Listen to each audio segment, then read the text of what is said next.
Assalamualaikum warahmatullahi wabarakatuh. Subhanallah walhamdulillah wala ilaha illallah allahu akbar la hawla wala quwwata illa billahil aliyyil azim. Hasbunallah wa ni'mal wakil, ni'mal maula wa ni'man nasir. Raditu billahi rabba wa bil islami dina wa bi muhammadin nabiyya wa rasula. Rabbi zidni ilma warzuqni fahma. Rabbi shrahli sadri wa yassirli amri wahlul 'uqdatam min lisani yafqahu qawli, amma ba'du. Bapak Ibu jamaah Masjid Al-Muttaqin Kemiri Sewu ingkang kawula hormati lan dipun mulyakaken dening Allah Subhanahu wa taala. Moga sareng-sareng sepindah kita kunjukaken puji lan syukur wonten ngarsanipun Allah Subhanahu wa taala ingkang sampun paring mapinten-pinten kanikmatan dumateng kita sedaya, khususipun wonten ing enjang punika Allah paring nikmat dumateng kita sedaya inggih menika nikmat sehat, nikmat iman, nikmat Islam, sehingga wonten ing enjang punika kita sedaya tasih saged nglaksanakaken kewajiban kita inggih menika jamaah salat subuh wonten ing masjid ingkang minulya menika. Amin amin ya rabbal alamin. Kaping kalih shalawat salam kita kunjukaken dumateng junjungan kita, uswah hasanah kita, Nabi Agung Muhammad sallallahu alaihi wasallam ingkang saestu kita antu-antu syafaatipun wonten ing yaumil kiamah. Ingkang angka 3 sedikit nyampaikan info dumateng Bapak Ibu jamaah Masjid Al-Muttaqin Kemiri Sewu dan warga sekitarnya yang insya Allah akan berangkat haji di tahun 2023 besok dan belum mendapatkan manasik atau belum manasik, kami undang untuk manasik bersama di Balai Desa Sidoarum Jalan Godean. Itu alhamdulillah ini sudah pertemuan ke-34 kalinya. Setiap Sabtu jam 13 sampai asar. Dados ba'da zuhur jam 1 dumugi asar. Dumateng Bapak Ibu ingkang badhe nindakaken haji wonten ing taun 2023 ingkang dereng sempat manasik menapa dereng mendapatkan manasik, atau buat umum Bapak Ibu yang pengen mengetahui keilmuan tentang Makkah dan Madinah, kula sumanggaaken monggo dipun tindaki wonten ing Balai Desa Sidoarum Masjid Al-Furqon setiap Sabtu jam 13 sampai asar. Bapak Ibu ingkang kawula hormati, kados biasanipun menika kula gantosi ingkang Bapak nggih Pak Yuli nggih. Sabtu insyaallah besok Bapak hadir. Ini tadi soalnya jam 1:30 itu Bapak ngelir drop lagi. Jadi saya yang disuruh ke sini. Bapak Ibu yang dirahmati dan dimuliakan oleh Allah, satu hal yang harus kita ketahui, kita sadari itu adalah Allah tidak pernah mengasihkan. Saya ulangi lagi, Allah tidak pernah mengasihkan kepada hambanya segala sesuatu yang ada di langit dan di bumi ini menjadi hak milik. Saya ulangi Ibu ya. Allah tidak pernah mengasihkan kepada hambanya segala sesuatu yang ada di dunia ini atau di bumi ini dan di langit itu menjadi hak milik. Tetapi Allah memberikan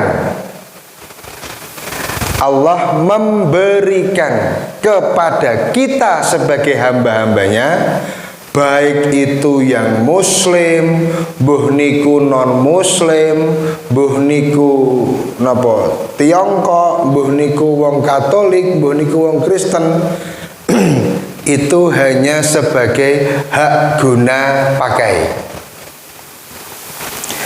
Jenengan sakniki gadah harta kathah, gadah tabungan kathah, bukan hak milik. Terpaksanya harus diambil, ada beberapa cara. Cara mengambil yang halus itu adalah melalui infak, melalui sedekah, melalui zakat dan sebagainya. Tapi tatkala kita mendapatkan pengambilan dari Allah itu adalah cara yang kasar, mbuh niku dirampok, mbuh niku dicolong, mbuh niku omahe kobong, mbuh niku bangkrut oleh usaha dan sebagainya. Itulah makanya kenapa kok kadang-kadang hidup kita itu merasa sedih.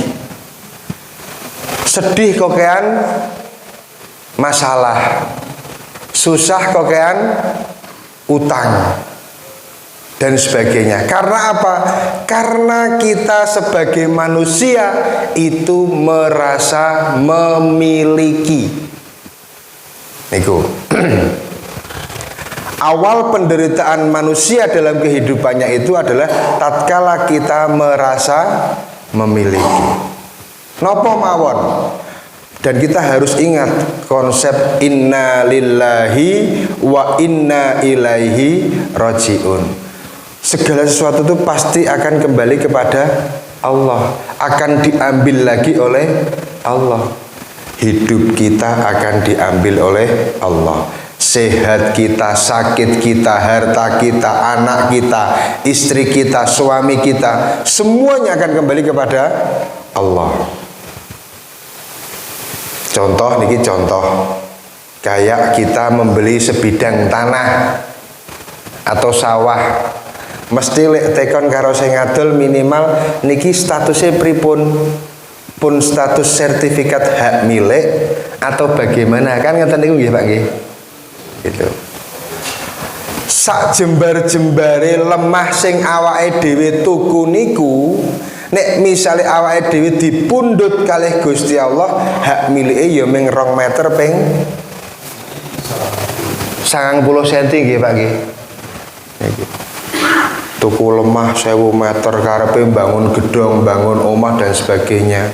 Tapi kalau kita membeli tanah 1000 meter, kita membeli tanah 500 meter atau 400 meter, kemudian kita sedekahkan, kita wakafkan, itu insya Allah itu akan menolong daripada kita dalam arti kalimat sebuah kesusahan ataupun kesedihan. Kenapa kita merasa sedih? Kenapa kita merasa susah? Karena segala sesuatu yang kita miliki saat ini itu melekat dalam diri kita, nemplek ning awake dhewe, nemplek ning atine awake dhewe, nemplek teng emosine awake dhewe, nempel di mental kita. Itu yang membuat kita sedih. Tatkala sesuatu itu kita pegang dengan erat sekali, kemudian tiba-tiba yang kita pegang itu hilang, maka kita akan merasa kehilangan itu dengan sangat sedih. Kados cah cilik Pak, Bu. Cah cilik niku ditumbaske balon. Nggih to? Balone ditaleni nganggo bola, bolae ditalekke ning nggon watu, isih ditambahi carang ben ra mabur. Dilalah karo Mbak Yune bolae dikethok tel. Balone mabur. Pripun cah cilike wau? Nangis. Sama halnya dengan kita, duwe bondo okah lek nyekeli kenceng, lek nyekeli kenceng. Infak ya ora mergo ikhlas, ning mergo ben dialem tanggane. Wah kae domesike nu, aku wong sugih dhewe sak kampung, aku nek salat tak infak 500.000. Mboten mergo ikhlas, neng mergo ben dialem tanggane. Ana pembangunan masjid, ana pembangunan pondok, ana pembangunan panti, lek nyumbang semen ya ben dialem. Pak RT, Pak Takmir, mangke nek pas pengumuman sumbangan nami kula disebut nggih. Alhamdulillah pembangunan Masjid Al-Mutakin menika angsal bantuan ingkang sepindah saking hamba Allah 200.000. Nomor kali saking Pak Fulan nyumbang 10 sak semen. Dadak disebutke jenenge niki wau yang mengibaratkan kita itu merasa memiliki, baik yang kita pegang ataupun yang kita rasakan di dalam hati, mengikat emosional kita. Dan itu yang berbahaya bagi kehidupan kita. Akhirnya apa? Kita tidak pernah bersyukur. Nek awake dhewe diuji kalih Gusti Allah, dilalah pas ngalami susah. Ora duwe duit, utange akeh, arep nempur beras mboten saged, kokean masalah. Kemudian kita merasa, ya Allah, uripku kok kaya ngene to ya Allah. Tapi kita tidak pernah membayangkan, kita tidak pernah sadar di luar sana ujian Allah yang menimpa hambanya yang lain itu mungkin lebih berat daripada kita. Contoh saat ini, pagi ini, misalkan jenengan datang subuhan kesini niku niate pengen entuk wedang panas karo panganan niki meng misale lho Bu nggih. Nek tenan nggih mboten napa-napa kok niku. Nggih sapa ngerti enten sing niate iki, ayo Bu subuhan ning masjid wae engko panganane enak. Mungkin ada yang seperti itu. Contoh niku misalnya pagi ini, jenengan di luar masjid ini mengalami banyak masalah. Rumangsa napa-napa niku paling terpuruk, paling diuji karo Gusti Allah. Tapi jenengan tesih kelingan karo Gusti Allah, isih gelem tindak ning masjid. Walaupun lek ning masjid kuwi mergo panganan. Coba jenengan bayangkan orang di luar sana yang bangunnya juga pagi tapi nggak mau ke masjid. Nikmat pundi Bu? Nikmat sing ning masjid.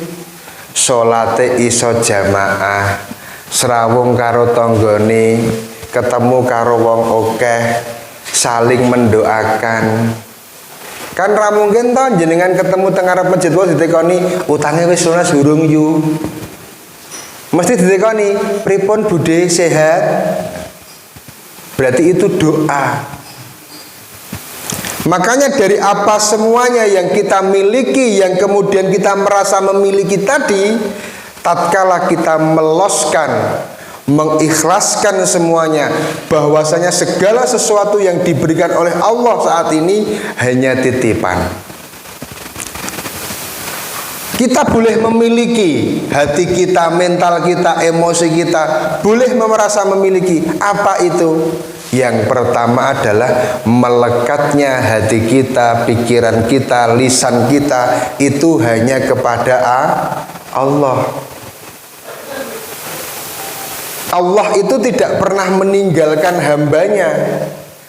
24 jam online. Sampai hari ini pun Allah selalu menemani kita. Buh pada saat kita sedih, buh pada saat kita niku susah, bahkan saat kita itu senang. Tapi harta yang kita miliki, jabatan yang kita sandang, kekuasaan yang kita pegang niku tidak abadi. Sakniki nek misalnya kekuasaan yang kita pegang, jabatannya misalnya rumangsa dadi napa? Dadi RT misalnya. RT kok sombong, padahal sak dhuwure RT tesih enten RW. Dhuwure RW isih enten dukuh, dhuwure dukuh isih enten Pak Lurah dan sebagainya. Nanti nek diurut niku mangke paling dhuwur dhewe Gusti Allah. Harta yang kita pegang, rumangsa paling sugih mbuh sak RT, mbuh sugih iki sak RW, mbuh sugih niku sak kampung, mbuh sugih sak kecamatan lan sak piturute. Sombong. Ingat, harta yang kita miliki itu, kekayaan yang kita miliki itu nek diurutke enten sing luwih sugih. Luwih sugih meneh, luwih sugih meneh. Mangke ujung-ujungnya sinten? Allah yang Maha Kuasa, Allah yang Maha Esa niku sing paling sugih. jabatan yang kita sandang. Dumeh dadi RT njuk lek kongkon wong kongkon tanggane sak karepe dhewe. Pokoke nek kongkon tanggane kudu mangkat. Wong aku RT kok. Dadi dukuh, dadi lurah ya ngono kuwi. Wong aku dukuh kok, wong aku lurah kok. Kowe kan rakyatku. Tidak boleh kita semena-mena. Sedangkan kita diperintah oleh Allah untuk berjamaah 5 waktu di masjid, kita saja masih ngenyang.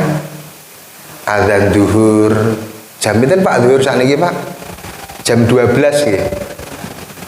Dicelokke teng Masjid Al Mutakin melalui muadzin, hayya 'alas shalah, angkolah jam-jam loro wae. Adzan isya, hayya 'alas shalah. Ngisak iki dawa ah. Engko sisan tangi sisan tahajud. Alasane pol-pole bablas tekan subuh. Akhire mboten siyos salat isya. Napa meneh pas Piala Dunia kalau wingi. Lek ndelok bal-balan pokoke ra gelem ketinggalan. Bal-balan jam 1 jam 2 direwangi melek. Basan bal-balane rampung mapan turu. Rodok nglekar sithik ah karo ngenteni subuh. Tibane lek subuh kawanan. Itu. Mementingkan duniawi di mana Allah itu selalu menjaga kita, justru Allah kita tinggalkan. Itu. Rumangsa napa-napa. Wah, bondoku akeh, jabatanku dhuwur. Nggih to, kekuasaanku ana. Harta di ATM, di tabungan. Bank itu saged tutup pelayanannya. Senin sampai Jumat jam 8 sampai jam 14 niku bank. ATM kadang-kadang sok offline. Durung nek lali password atau pine. Durung meneh nek misale ATM-nya ketelan mesin. Tapi adewe nek misale tabungane ilang 10.000 wae, 200.000 wae teng tabungan ilang, wis gidu. Sing jikok sapa ya? Kok iso ilang piye yo? Padahal ning jero bank lho. Sok ngeten niku mboten, Bu? Nggih, mboten, Pak. Uang kita tiba-tiba hilang di ATM. Kita bingung. Duitku kok iso ilang piye yo? Kok iso kelong piye yo? Kita terlalu takut dengan harta kita yang kita titipkan di bank, sedangkan kita percaya banget sama bank. Tapi kita nggak sadar Allah tuh bersama kita tuh 24 jam. Yang menjaga Allah piye carane lek nitipke? Lewat infak, lewat sedekah, lewat zakat. Itu. Nggak akan pernah berkurang harta kita. Makanya saat ini niku nyun sewu nyun pangapunten. Makanya kalau nggih diweling wau kalih Pak Takmir, Mas ngajine aja suwe-suwe lho Mas. Wong sing wingi durung diamalke. Karena wong Islam sakniki niku nek ngaji pahitane ming kuping. Mboten ngaji pahitane ati. Nek ngaji pahitane ati ya dirungokke ya diamalke. Tapi insya Allah mudah-mudahan Masjid Al Mutakin menika beramal soleh semuanya. Lek ngaji nggih diamalke, nggih ta Bu? Itu. Yang kedua itu kita terlalu menuhankan dengan dunia. Padahal Allah tadi saya sampaikan bersama kita 24 jam. Tapi kita terlalu menuhankan dunia. Kenapa kok kita menuhankan dunia? Kita itu bekerja terlalu ngoyo. Loh, Mas, kan ada yang mengatakan i'mal lidunyaka ka'annaka ta'ishu abadan wa'mal li akhiratika ka'annaka tamutu ghadan. Bekerjalah kamu untuk duniamu seakan-akan kamu akan hidup selamanya, dan bekerjalah kamu untuk akhiratmu seakan-akan kamu akan mati esok pagi. Mosok yura nyambut gawe mas buat menafkahi anak dan istri, silahkan, monggo. Tapi nek nyambut damel kagem donya niku sak madya mawon. Allah itu setiap pagi ngeten niki, setiap subuh seperti ini, bahkan mungkin sebelum subuh itu, tatkala fajar itu sudah menyongsong, itu sudah menyuruh malaikat Jibril, malaikat sinten? Mikail itu untuk memberikan nikmatnya, rezekinya kepada seluruh umat manusia yang ada di bumi ini. Mbuh kuwi wong Islam, mbuh kuwi wong non muslim, mbuh kuwi sing wis tetak, mbuh kuwi sing durung tetak, kabeh didumi dengan adil sama Allah. Allah maha adil, tetapi adil itu tidak harus sama. Dilalah Pak Ahmad misalnya, niku rezekine hari ini sing Gusti Allah meng 10.000, wong cukupe meng 10.000 kok. Njuk Pak B dikei rezeki karo Gusti Allah 10 juta, jan cukupe 10 juta. Cukup dalam arti di sini mau dan bisa bersyukur. Dilalah Pak Ahmad mau diberikan rezeki 10.000 oleh Allah, tapi beliau bisa bersyukur hingga akhirnya uang 10.000 yang dia dapatkan hari ini itu benar-benar bisa mencukupi segala kebutuhannya. Karena apa? Selain rezeki yang sudah dijatahkan oleh Allah kepada Pak Ahmad 10.000 tadi, itu Allah masih memberikan jalan rezeki yang lain kepada Pak Ahmad tanpa dia sangka-sangka dan tanpa dia ketahui. Kenapa kok bisa seperti itu? Karena Pak Ahmad pandai bersyukur.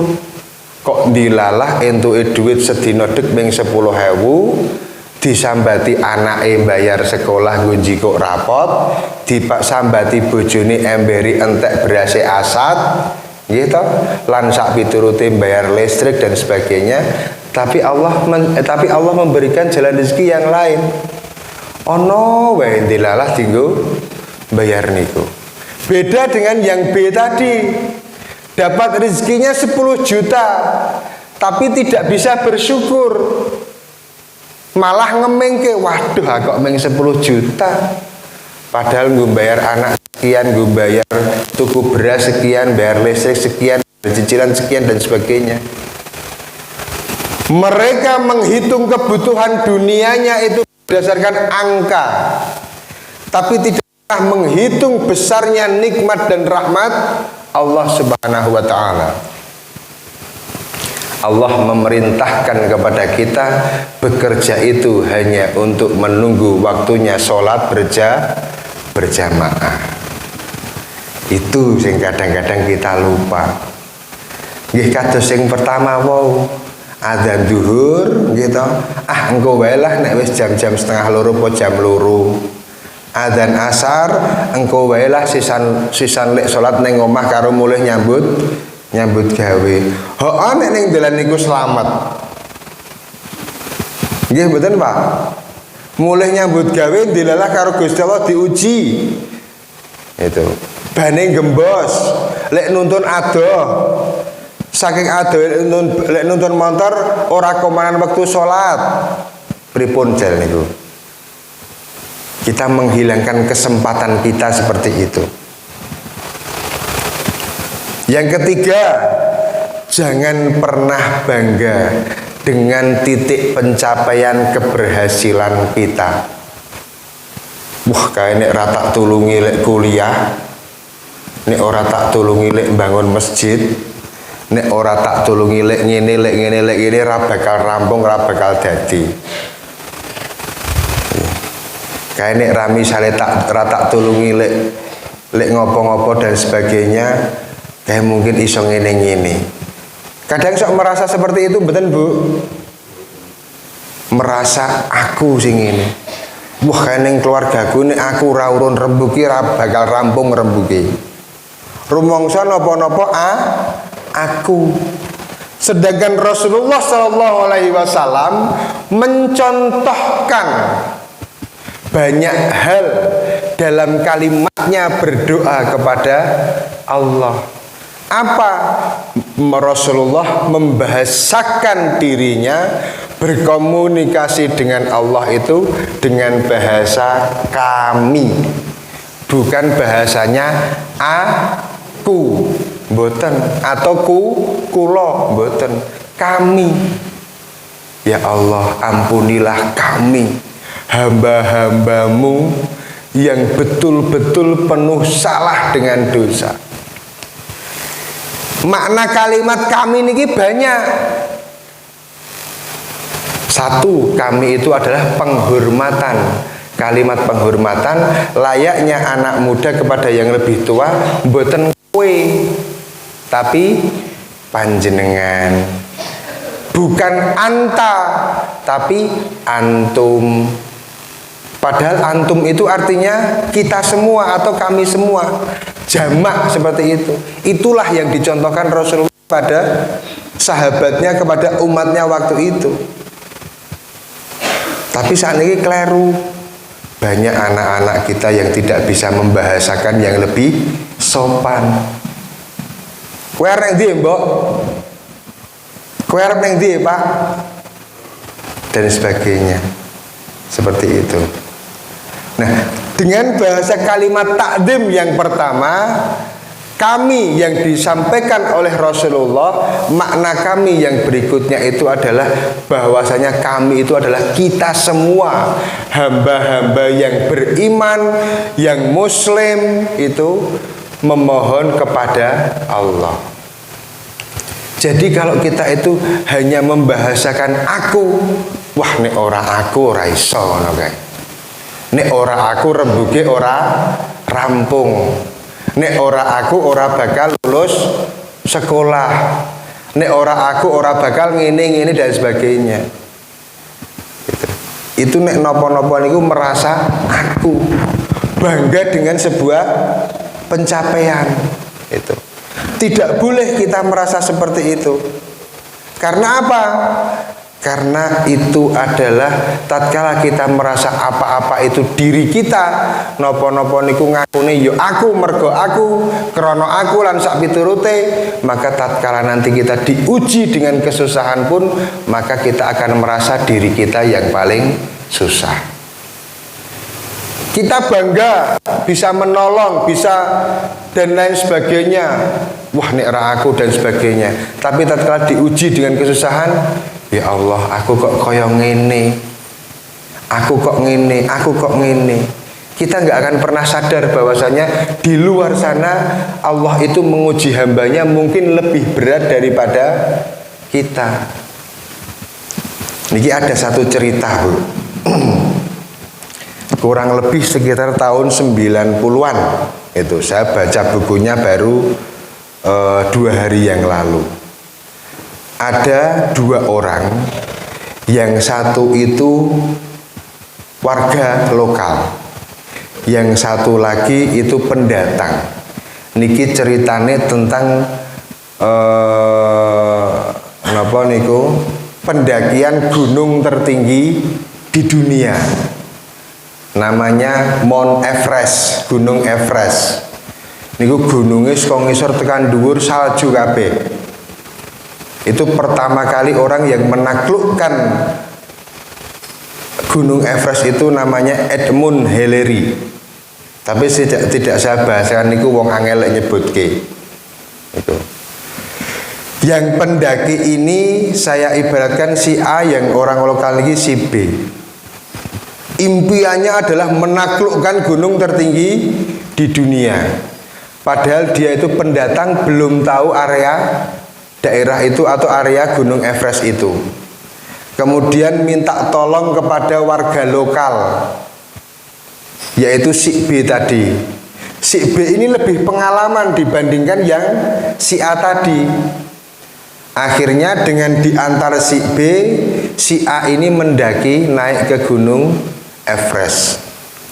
5 meter sebelum puncak itu, padahal kalau yang namanya pemandu itu biasanya tengah jeng ya Pak nggih.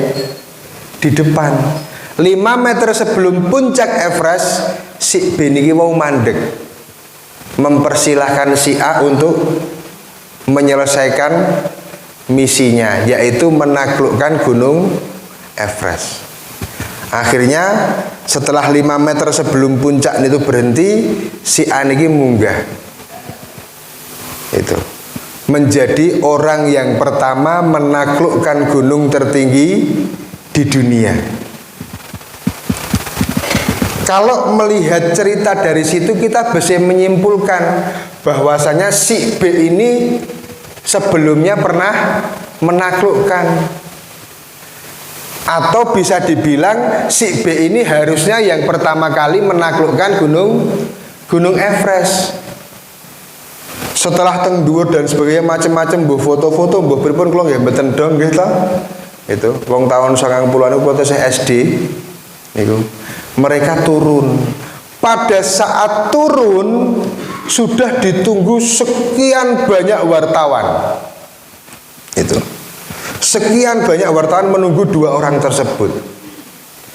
Dari sekian banyak wartawan atau sekian puluh wartawan itu semuanya mewawancarai si A, Edmund Hillary tadi. Bagaimana perasaan kamu, perasaan Anda setelah bisa menaklukkan gunung Everest? Bangga. Ya, saya menjadi orang pertama dan satu-satunya yang bisa sampai puncak sendirian. Bangga. Itu. Dengan segala macam kisah yang disampaikan saat wawancara, dia merasa bangga menjadi manusia pertama yang bisa mencapai titik puncak gunung Everest. Di sebelahnya itu pemandu warga lokal tadi, hanya 1 orang yang mewawancarai beliau. Bagaimana Anda sebagai pemandu bagi si A yang ikut menyertai menaklukkan gunung Everest? Harusnya sebagai seorang pemandu, maka langkah kaki Anda itu adalah yang pertama kali sampai puncak. Tapi kenapa yang terkenal dan yang paling heboh itu yang pendatang tadi? Jawabannya simpel. Yang pertama, saya tidak pernah merasa menaklukkan gunung tertinggi di dunia. Yang kedua, saya tidak pernah mimpi untuk menaklukkan gunung tertinggi di dunia. Dan yang ketiga adalah saya hanya membantu agar si A ini bisa dan sampai untuk mencapai tujuannya, yaitu menaklukkan gunung tertinggi di dunia. Begitu si A tadi mendengarkan alasan si B, dia sadar bahwasanya pencapaian saya ini bukan karena saya, bukan karena aku, bukan karena apa-apa, tapi ada bantuan dari orang lain yang harusnya juga saya angkat. Itu sama dengan hidup kita. Jangan pernah merasa puas, merasa bangga dengan pencapaian kita, bahwasanya apa yang kita capai saat ini itu karena ada uluran tangan dari orang lain. Usaha kita maju bukan hanya karena kepintaran kita mengelola bisnis, tapi karena ada karyawan-karyawan kita yang membantu kita. Awake dhewe dadi bos ya aja mergo-mergo, aja rumangsa dadi bos ya paling nopo-nopo, paling sugih, paling pintar dan sebagainya. Kalau kita tidak dibantu dengan karyawan kita, ya kita tidak akan jadi bos. Jadi seorang murid, jadi seorang guru, sama halnya. Kita bisa dikenang menjadi guru, kita bisa dihargai dari seorang guru, ya karena ada muridnya yang mau menerima pelajaran kita, yang mau ngrungokke pelajaran kita dan mau mengamalkan ilmu yang kita berikan. Itu. Ngantuk nggih Pak nggih? Ya, subuh-subuh ngeten iki enake sare ya. Napa meneh wau dalu niku udan. Lek kemulan dereng tutup. Itu. Yang terakhir itu adalah Syukur saja tidak cukup, sabar saja juga tidak cukup. Apa selanjutnya setelah sabar, setelah bersyukur? Kita biasakan diri kita mulai dari saat ini itu berhati ikhlas, menjadi manusia yang ikhlas. Nopo mawon, tentang harta kita, tentang pasangan kita, tentang anak kita, itu semua titipan. Harus kita ikhlaskan. Sesakit apapun kita kehilangan, sekecewa apapun kita diambil kembali yang kita miliki oleh Allah, kita ikhlaskan. Kita ikhlaskan. Barangkali apa yang dihilangkan oleh Allah itu, kalau harta, membersihkan harta kita, mungkin yang tadinya itu hartanya itu kurang baik, tidak baik, atau bahkan haram, atau bahkan hartanya yang kita dapatkan itu karena mendolimi orang lain dan sebagainya, akan dibersihkan oleh Allah Subhanahu wa Ta'ala. Itu kalau harta, apapun wujudnya, buh omah, buh lemah, buh mobil, buh duit, buh tabungan dan sebagainya. Gitu. Pasangan kita, istri suami kita, dilalah umuri ora dawa, dipundhut karo Gusti Allah. Dalam keadaan apapun ikhlaskan. Itu mengingatkan kita tentang kematian, mengingatkan kita untuk selalu beristiqomah dan berbuat lebih baik kepada Allah, untuk mengingatkan kita untuk selalu berprasangka baik kepada siapapun. Itu Allah akan mengambil diri kita sewaktu-waktu tanpa ada pemberitahuan terlebih dahulu. Gitu. Anak kita mengingatkan kita bahwasanya anak kita menolong kita untuk bertemu di surganya Allah. Kuncinya adalah ikhlas. Kadang awake dhewe ra ikhlas. Itu. Ming dikon nyumbang gula teh nggo wedangan teng masjid karo pas ngaji we isih kabotan. Aku ki yo gek kere malah kon nyumbang. Aku yo gek ra duwe malah kon ngekeki gula teh ning masjid. Wong arep gawe wedang sak gelas we ra iso ya. Gitu. Kita merasa diri kita rendah, kita merasa diri kita kecil. Ini satu cerita lagi. 6 bulan yang lalu, bukan 6 bulan yang lalu, beberapa hampir 1 tahunan inilah, itu saya sudah tidak pernah memakai dompet lagi. Dompet niku lho Bu, dompet sing dilempet yo disai tenggen kathok niku lho. Saya sudah tidak memakai itu lagi. Kenapa? Karena waktu itu saya bertemu dengan seorang profesor, juga seorang kiai. Waktu itu kula njajake dahar, beliau itu dahar sate kere teng daerah pundi riku Gesian sing nggen cerak pom bensin niku lho Pak, sate kere niku. Kula nggih gumun sate kere iki maksude piye ngoten lho. Jebule niku meng kaya gajih kaya tetelan niku. Apa mergo beda nek karo daging sapi karo tetelan sapi, kula mboten ngertos, tapi jajan di situ.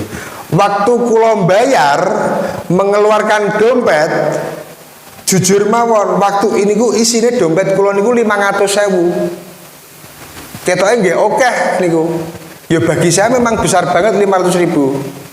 Waktu kula bayar bar niku terus bar ngekei duit niku dompet kula dicekel karo profesor niku terus dibuang. Padahal jerone KTP, kemudian SIM A, yuk duit niku. Lek buang ora tanggung-tanggung. Jan dibuang ber ngeten niku. Akhirnya karo nyebrang teng tengah dalan tak jikuk meneh dompete. Di mobil itu baru saya dikasih tahu. Kenapa setelah bayar saya ambil dompetnya, saya buang, dan kenapa dompetnya kamu ambil? Itu. Saya nggak tahu Prof, tapi yang saya bisa jawab adalah tatkala saya mengambil dompet itu adalah harta saya. Itu. Dari situ aku langsung donekke, kamu terlalu mengecilkan Tuhan. Loh kok bisa Prof? Iya, Kamu terlalu mengecilkan Tuhan. Kok bisa? Satu, Allah itu memberikan, mengasihkan rizkinya kepada seluruh hambanya di muka bumi ini dengan adil. Memberikan nikmatnya Allah kepada hamba-hambanya di muka bumi ini dengan adil. Memberikan rahmatnya kepada seluruh manusia, terutama manusia yang mukmin itu dengan adil. Ning kowe lek nampa nganggo dompet cilik. Gampangane kowe iki dikei banyu karo Gusti Allah sak ember, ning lek mu nampane nganggo gelas. Ya intuke ming sak gelas. Ganti, jangan pakai dompet. Beli tas yang agak gede. Harapannya apa? Harapannya kamu bisa lebih bersyukur. Berapapun uang yang ada di tas kamu yang gede itu, tas yang dijinjing ini loh Bu, itu, kamu bisa bersyukur. Itulah kenapa saya tanyakan, kenapa kamu mengambil dompet kamu di tengah jalan? Karena kamu merasa itu harta kamu satu-satunya. Dan saat barang itu hilang kotor pun kamu masih belum ikhlas untuk melepaskan hartanya. Bar donek niku kula wis tau nganggo dompet. Sakniki ning ndi-ndi nganggo tas. Ning nggih rada risi nggih. Tase kotak enten taline cilik nika malah doneke wong lanang kok kaya wong wedok tase. Jadi serba repot. Tapi enggak apa-apa. Dari situ saya belajar. Oh iya. Nikmat Allah, rahmat Allah itu sangat besar sekali. Rezeki Allah yang diberikan itu sangat besar sekali. Kenapa? Gusti Allah memberikan kita air satu ember, ning awake dhewe lek nampani ming sak gelas, ming dompete ming cilik. Itu. Padahal rizki. Kenapa kita mengambil yang tidak bisa kita ikhlaskan, padahal sebetulnya itu bisa kita ikhlaskan? Ya wes nek ming dilalah diguang karo profesor tadi, kemudian dilalah disaut karo wong atau ditemu sama orang, ya sudah ikhlaskan. Tapi saya bersusah payah nyebrang, ngasih diklaksoni, ngasih meh ketabrak, meng pengen jiko dompet. Gitu. Ibaratnya ngeker-eker ning jero tempat sampah. Ikhlaskan, syukuri yang ada, sabar dalam keadaan apapun, terima dengan ikhlas apa yang kamu miliki. Itu. Jadi kadang pelajaran hidup yang kita alami saat ini niku macam-macam. Ada yang itu sebetulnya baik tapi kita menilainya buruk. Ada yang itu buruk tapi kita justru malah menilainya baik. Makanya itu Bapak Ibu, pagi hari ini kita belajar. Pelajaran yang pertama itu adalah bagaimana mengolah hati kita untuk selalu bersyukur, untuk selalu bersabar dan selalu ikhlas.